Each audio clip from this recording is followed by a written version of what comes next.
আজি হৈছে 9 আগষ্টৰ ৰাখি বন্ধন আৰু এই শুভক্ষণত মই সকলো ভাতৃ ভগ্নীলৈ ৰাখি বন্ধনৰ শুভেচ্ছা জনালোঁ।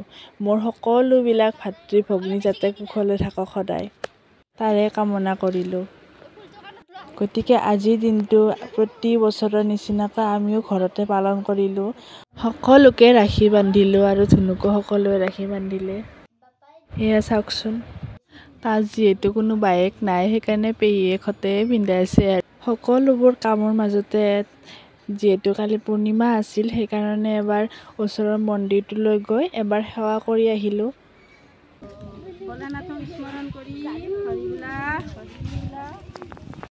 ৰাখি কেইডাল পিন্ধিছোঁ চাওঁ, 1 2 3 4 5 6ডাল, বাপৰে। আৰু এয়া হৈছে স্পেচিয়েল মমেণ্টৰ স্পেচিয়েল কেইখনমান ফটো। কালিৰ দিনটো ইমানেই দৌৰা দৌৰি হৈছে সেইকাৰণে মই ভালকৈ ফটো ভিডিঅ' কৰিবই নোৱাৰিলোঁ, মানে সময়ে নহ'ল কৰিবলৈ। যিহেতু আমাৰ ল'ৰাকেইটা নিজৰ নিজৰ গন্তব্যস্থানত যাব লাগে টাইমমতে, সেইকাৰণে বহুত দৌৰা দৌৰি হৈ গ'ল। আৰু পৃথিৱীৰ সকলোবিলাক ভাতৃয়ে ভগ্নীবিলাকৰ সাহস হৈ থাকক, সকলোৱে কুশলে থাকক তাকে কামনা কৰি আজিলৈ মোৰ ভিডিঅ'টোত ইমানেই। আৰু ধুনুও বোলে কিবা কয় সেইকাৰণে সেই পৰাই চিঞৰি আছে। কি কয় আপোনালোক সকলোৱে শুনিব দেই। বাই, টেক কেয়াৰ।